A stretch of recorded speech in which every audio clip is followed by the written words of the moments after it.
نکاح اور مغربی طرز معاشرت کی ایک جھلک۔ اہل مغرب کے جس معاشرتی ڈھانچے سے آج ہم متاثر ہوئے بغیر نہیں رہتے اور جس کی تقلید کو باعث فخر تصور کرتے ہیں، اگر ان کی معاشرت کے نتائج ہمارے سامنے آ جائے تو ہم ان کے طرز معاشرت اپنا تو دور کی بات ہے اس کے متعلق سوچنا بھی چھوڑ دے۔ قارئین کے استفادے کے لیے آئندہ سطور میں مغربی طرز معاشرت کا مختصر خاکہ پیش کیا جا رہا ہے۔ مغربی معاشرے میں عورت اور مرد کو ایک دوسرے سے جنسی تعلقات قائم کرنے کی کامل آزادی حاصل ہے، خواہ وہ شادی سے پہلے ہی یہ تعلقات قائم کر لے یا شادی کے بعد یا بغیر شادی کے ہی ساری عمر صنف مخالف سے لذت حاصل کرتے رہے۔ اس معاشرے میں یہاں تک آزادی دی گئی ہے کہ ہم جنس کے ساتھ نکاح کا قانوناً جواز موجود ہے، یعنی اگر مرد مرد کے ساتھ اور عورت عورت کے ساتھ شادی کرنا چاہے تو کر سکتی ہے۔ اسی طرح فعل قوم لوط کو بھی قانونی سطح پر جواز کا درجہ حاصل ہے۔ عورت کے لیے پردے کا کوئی تصور نہیں بلکہ اسے ازدئی نسواں اور حقوق نسواں کے مخالف کوئی مکروہ چیز یا عورت پر ظلم و وحشت کی علامت قرار دیا جاتا ہے۔ عورت کو یہاں تک آزادی دی گئی ہے کہ اگر وہ مکمل برہنہ حالت میں گھومنا پھرنا چاہے تو ایسا کر سکتی ہے۔ عورت کو بھی مرد کی طرح حق طلاق حاصل ہے۔ جب پہلے شوہر سے اس کا جی بھر جائے تو وہ جب چاہے اسے طلاق دے کر کسی اور مرد کے پاس جا سکتی ہے۔ معاشی ذمہ داری عورت پر بھی اسی طرح ہے جیسے مرد پر ہے۔ لڑکوں اور لڑکیوں کی مخلوط تعلیم رائج ہے۔ انہیں کالجوں اور یونیورسٹیوں میں جنسی تعلیم دی جاتی ہے اور یہاں تک بتایا جاتا ہے کہ اگر کوئی لڑکا یا لڑکی جنسیات کا شکار ہو جائے تو اسے کیا کرنا چاہیے۔ مرد و زن کے ملاپ کی اور یہاں تصویروں اور فلموں کی نہ صرف خرید و فروخت کی اجازت ہے بلکہ یہ سب چیزیں ٹی وی پر عام دکھائی جاتی ہے۔ اس طرز معاشرت کو اختیار کرنے کے باعث نتیجتاً مغربی معاشرے کی اخلاقیات پر جو منفی اثرات مرتب ہوئے بالاختصار ان کا ذکر یہ ہے: فحاشی و عریانی کا فروغ، برہنہ اور نیم برہنہ لباس کو فیشن کے درجے کا حصول، پریاں فلموں اور فحش لٹریچر کے کاروبار میں ترقی، اعلانیہ زنا و بدکاری کرنے والوں کی تعداد میں روز بروز اضافہ، نفسانی ہوس پوری کرنے کے لیے مستقل حرام رشتوں کا بھی لحاظ کیے بغیر بہن بھائی، ماں بیٹے اور باپ بیٹی کے درمیان جنسی تعلقات کی ابتدا، جنسی تعلیم پر عملی تجربات کرنے کے باعث بالخصوص طالبات اور بالعموم کم عمر کی دوسری لڑکیوں میں بن بیاہائی ماؤں کی تعداد میں بکثرت اضافہ، حرامی بچوں کی کثرت جنہیں دنیا میں آنے کے فوراً بعد یا تو کسی گندگی کے ڈھیر میں پھینک دیا جاتا ہے یا کسی گٹر میں۔ اس مصیبت سے چھٹکارا پانے کے لیے مانع حمل آلات و ادویات کی ایجاد، بعض اوقات آلات منع حمل کے استعمال کے باوجود حمل قرار پا جانے کے باعث اسقاط حمل کے کاروبار کی ابتدا، بالخصوص حرامی بچوں اور بالعموم سب نوجوانوں کی صحیح اخلاقی تربیت نہ ہو پانے کے باعث قتل، چوری اور زنا بالجبر جیسے جرائم میں روز بروز اضافہ، کثرت زنا، فعل قوم لوط اور ہم جنس سے نکاح کے باعث آتشک، سوزاک اور ایڈز جیسے مہلک امراض کا پھیلاؤ، خاندانی نظام کی بربادی، عورت کو حق طلاق دینے کے نتیجے میں شرعی طلاق میں اضافہ جس کے باعث عورت کبھی عیاشی کے لیے ایک مرد کے پاس اور کبھی دوسرے کے پاس بچوں کی تربیت سے چھٹکارا حاصل کرنے کے لیے انہیں نرسریوں میں داخلہ جہاں وہ کبھی ماں کی ممتا، باپ کی شفقت اور بہن بھائیوں کی محبت حاصل نہیں کر پاتے۔ پھر ایسے مرد و خواتین جب ساری زندگی زنا و بدکاری میں اپنی تمام تر توانائیاں کھپا کر بڑھاپے کی دہلیز پر پہنچتے ہیں تو ان کا پرسا حال کوئی نہیں ہوتا، جس کے باعث بعض تو خودکشی کر لیتے ہیں اور بعض بوڑھوں کے لیے بنائی گئی الگ رہائشی بیرکوں میں انتہائی قابل رحم حالت میں اپنی زندگی کے بقیہ ایام پورے کرتے ہیں۔ سید عزیر سید عزیز الرحمن صاحب نے اپنے ایک مقالہ مغرب کا سائنسی و نفسیاتی زاویہ فکر، تدریج و ارتقاء میں مغربی اخلاق تنزل کے سلسلے میں کچھ اعداد و شمار بوسنیا کے صدر علی عزت بیکووچ کی معروف کتاب اسلام اور مشرق و مغرب کی تہذیبی کشمکش سے پیش کیے ہیں، جن کا مختصر ذکر ذیل ہے۔ امریکہ میں 1965 عیسوی میں 50 لاکھ جرائم کیے گئے۔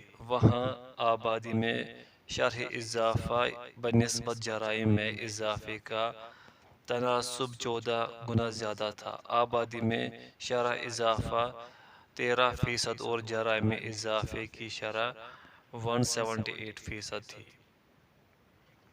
امریکہ میں اس وقت جرائم کی صورتحال یہ ہے کہ ہر 12 سیکنڈ بعد کوئی نہ کوئی جرم سرزد ہوتا ہے، ہر 1 گھنٹے کے بعد ایک قتل ہو جاتا ہے، ہر 25 منٹ کے بعد زنا کا واقعہ پیش آتا ہے، ہر 5 منٹ کے بعد ڈاکہ پڑتا ہے اور ہر منٹ کے بعد کا چوری ہو جاتی ہے۔ امریکہ میں قتل ہونے کی شرح میں 16 سال میں 300% اضافہ ہو گیا۔ مغربی جرمنی میں 1966 عیسوی میں 20 لاکھ جرائم درج ہوئے تھے اور 1970 عیسوی میں 24 لاکھ جرائم درج ہوئے۔ پچھلے 10 برسوں میں قتل کیے جانے والے افراد کی تعداد میں 35% اضافہ ریکارڈ کیا گیا ہے۔ اسکاٹ لینڈ میں اس مدت میں خوفناک جرائم کی شرح میں 100% اضافہ ہوا ہے۔ فرانس میں بھی یہی صورتحال ہے۔ 1950 عیسوی سے 1960 عیسوی تک چوریوں کی تعداد میں 170% اضافہ ہوا اور بیلجیم میں 1960 عیسوی سے 1978 عیسوی تک جرائم میں دگنا اضافہ ریکارڈ کیا گیا۔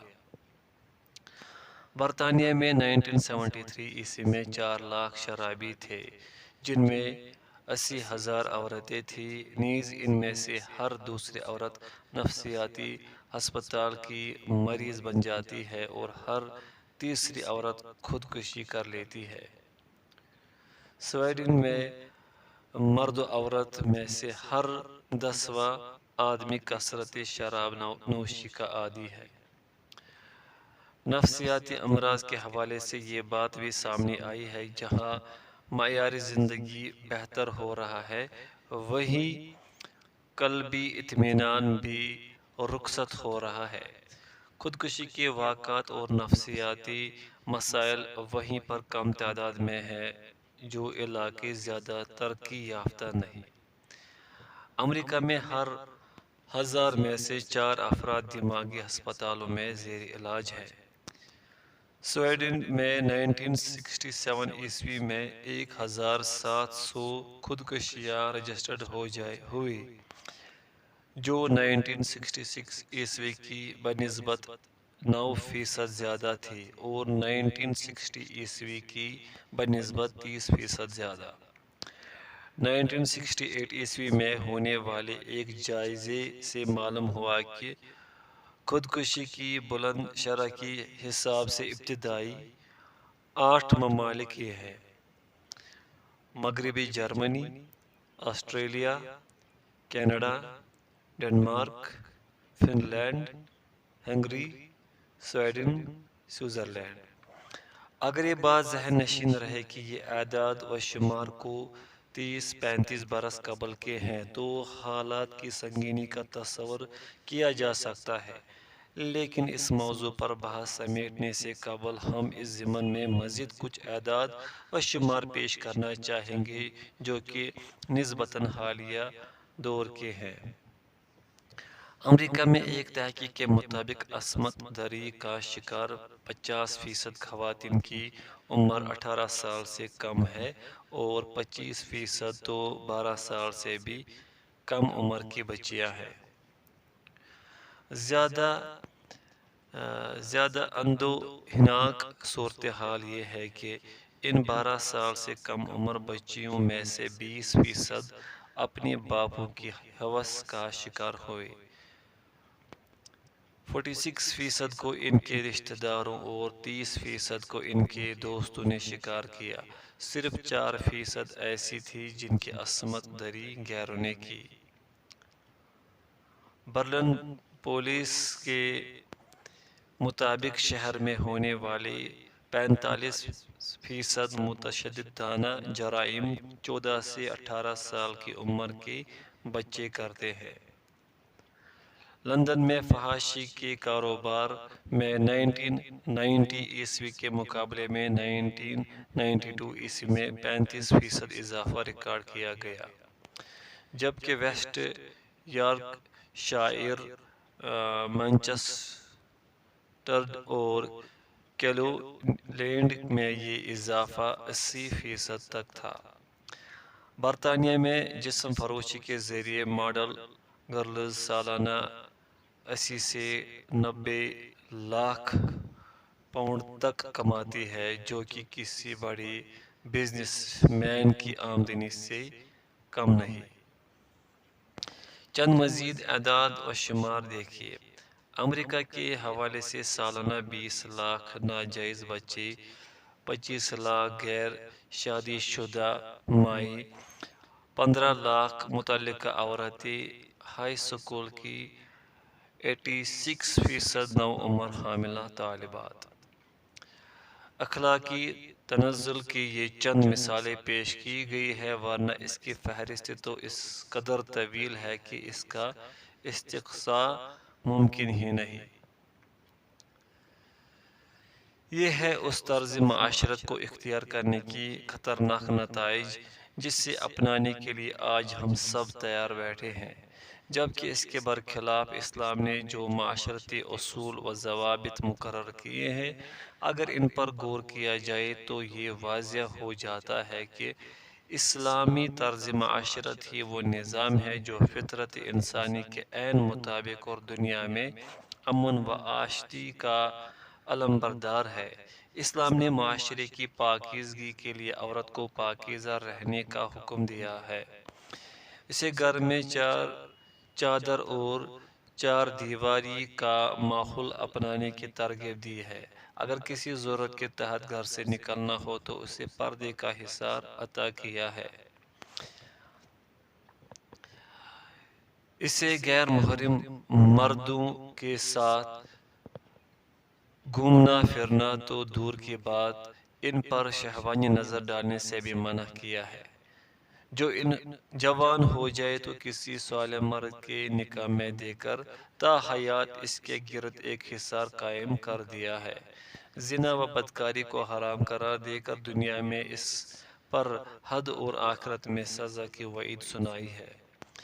اس کی اور اس کے بچوں کی معاش کا ذمہ دار اس کے شوہر کو ٹھہرایا ہے تاکہ عورت امور خانہ داری بخوبی سر انجام دے سکے۔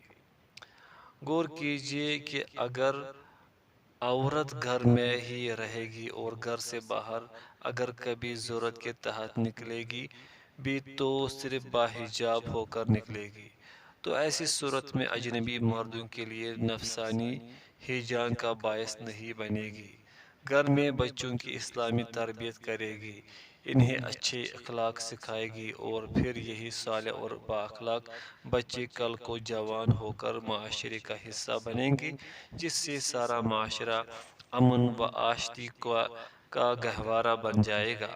مزید اسلامی طرز معاشرت کے متعلق مفصل احکامات آئندہ کتاب میں درج کیے جا رہے ہیں۔ اللہ تعالیٰ سے دعا ہے کہ وہ ہمیں انہیں سمجھنے اور ان پر عمل کرنے کی توفیق عطا فرمائے۔ آمین۔